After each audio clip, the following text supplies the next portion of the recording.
We are done with our town, at least until we get back to talking about proper cities and all the trouble that lurks above and below the streets in the forms of thieves guilds and beholders, otiugs, and then scheming nobles and politics.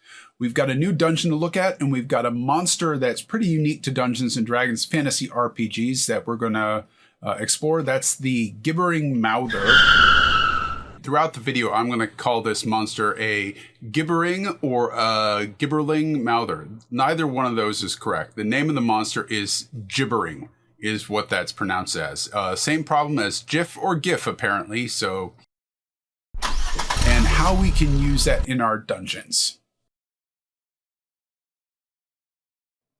The Gibbering Mouther is a strange creature. It's kind of unique to these kind of fantasy RPGs. You're not going to find it in most things like a Warcraft or a Dragon Age, something like that. It'll be found in these kind of systems.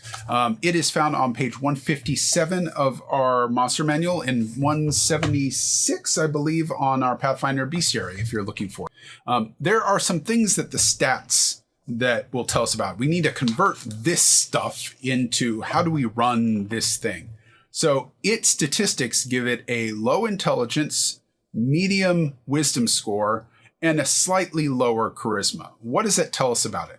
That tells us this thing doesn't play well with others, and they don't play well with it. There might be other monsters around it, but they are kind of circumstantial.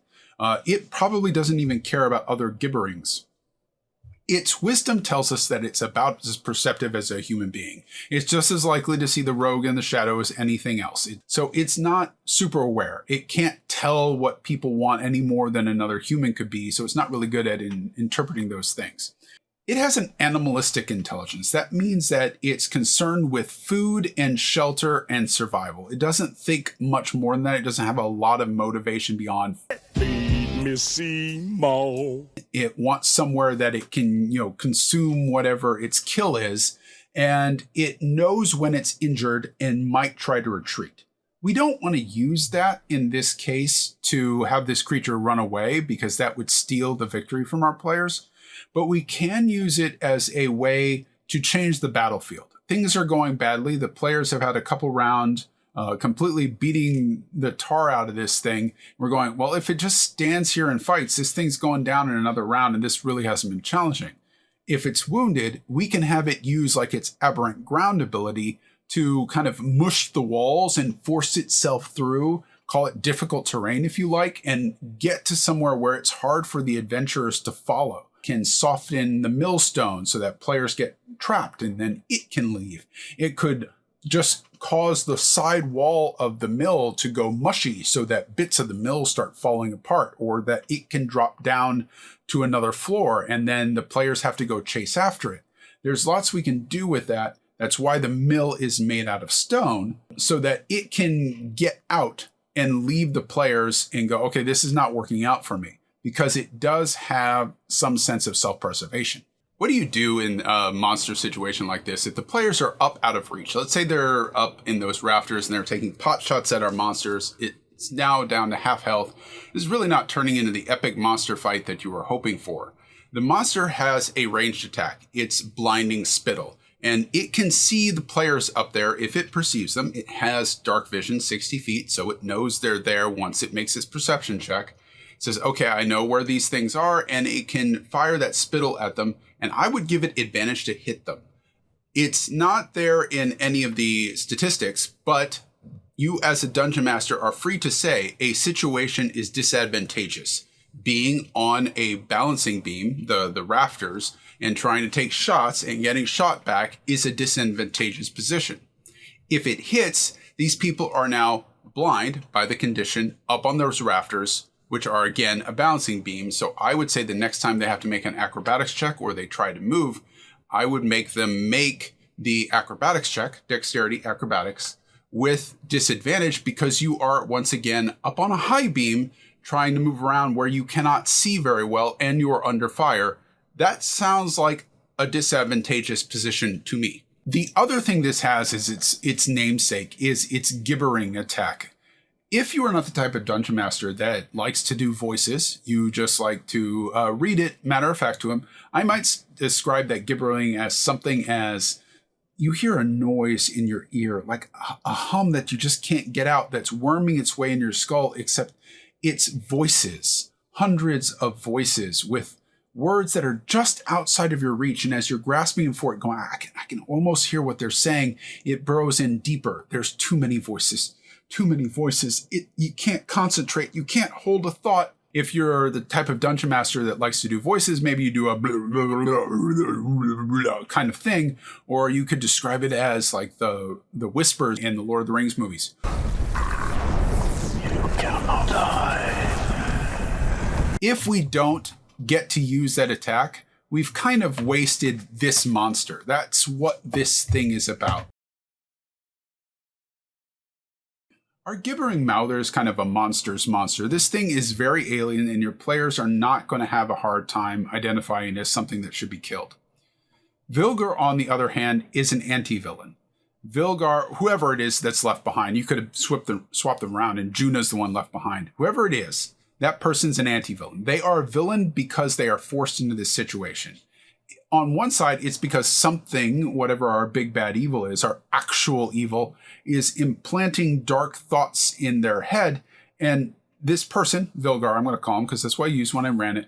Vilgar is in danger of becoming a serial killer. He's already killed once and he may kill again if he has to. That person is disturbed because of magic. Something has been invading their dreams and planting thoughts in their head, and they're now basically turned into a serial killer by virtue of being gaslit.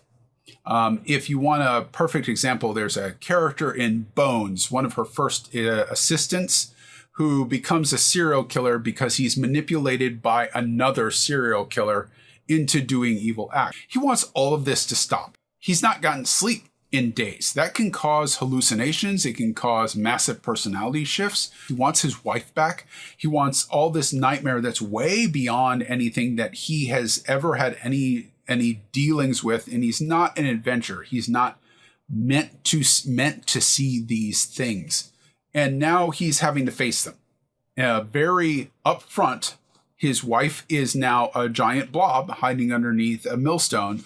And he's probably afraid that he's going to turn into this too. This guy is not having a good time. I would play Vilgar as someone that is sitting in a corner in the fetal position. Our players burst through the door. And as you do, you hear a man scream out, "Ah!"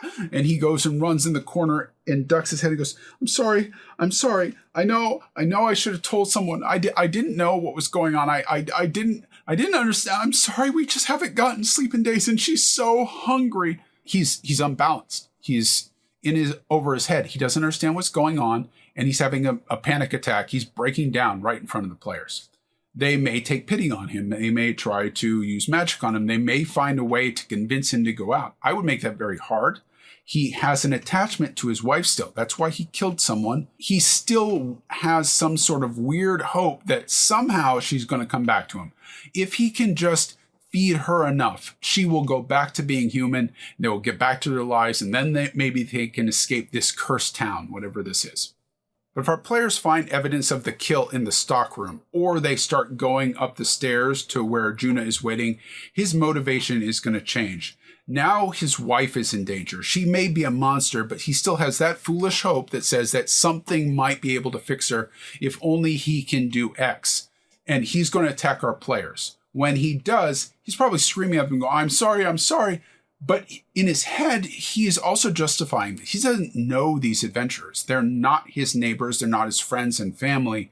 These are safe to kill, and no one's going to miss them.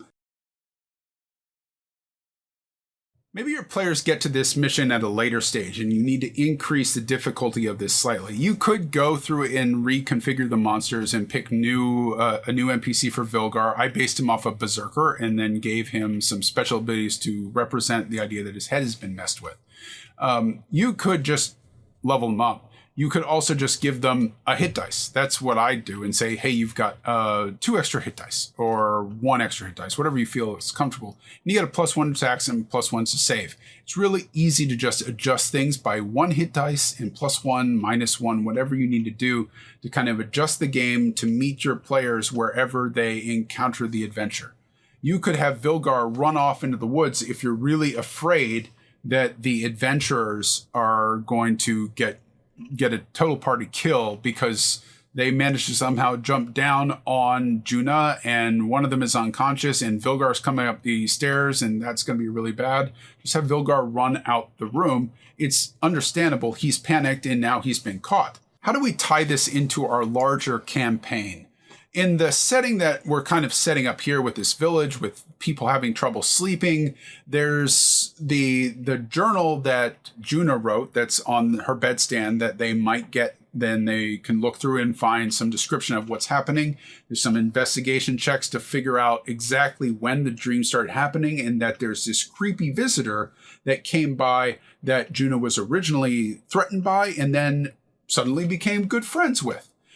If the players get super creative, they might cast like detect magic in the room, in which case I'd let them see an ethereal imprint.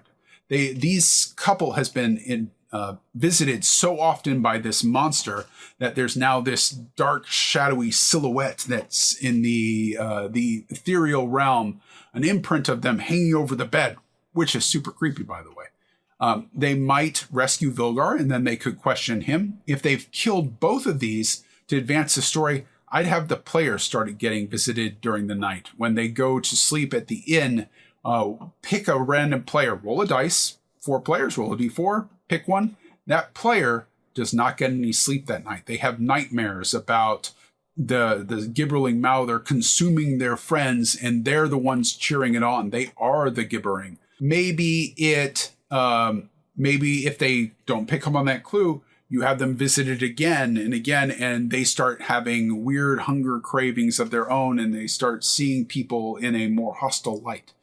There's lots you can do to kind of tie this into any cult, any evil demons that are around that they are corrupting the land, and that's why this happened. Maybe the gibbering does get away, or maybe Vilgar gets away, and he turns into a gibbering himself, and now he's feeding on the villagers. At the end of the adventure, I would find some way to provide some evidence to the players so that they can turn this in and say, look, here's what happened. For better or worse, we killed everyone, or we rescued Vilgar and he was responsible for death, but it's not really his fault. That'd be a persuasion check, charisma persuasion, and see what they can get out of it. But we don't want them to feel like they went on this adventure and they came out worse for it. We killed the people at the mill, and now everyone in the town blames us for it. So they need some evidence that they can bring back or bring the villagers to them and say, hey, look, here's the corpse of this horror. And that's what was eating your villagers, and these were responsible. What we know from the journal that Juna has, that this is something that is in our dreams. So we're going to arrange this protection spell to keep them out of your mind. Whatever it happens to be that your players come up with, we can tie that and get them some allies and get them some rewards when they go back to the smith and maybe back to the innkeeper and say, here's what happened. We're going to try to help you. I think the next time we do this, we're going to talk about the undead tomb. Undead and tombs kind of go hand in hand with traps for me, so we'll get to talk about that as well. If you do run this with your players, I'd love to hear about it. Drop a line in the comments. Let me know what you thought and whether your players had fun or not. If you have any questions about it, drop it down there too, and I'll see what I can do to get you an answer, give you my 2 cents on this or anything Dungeons & Dragons RPG related, whatever that's worth to you. Give it a subscribe. I'd appreciate it as we're growing the channel. And Dungeon Masters, have a good game. And remember, you're a player too. Try to have some fun.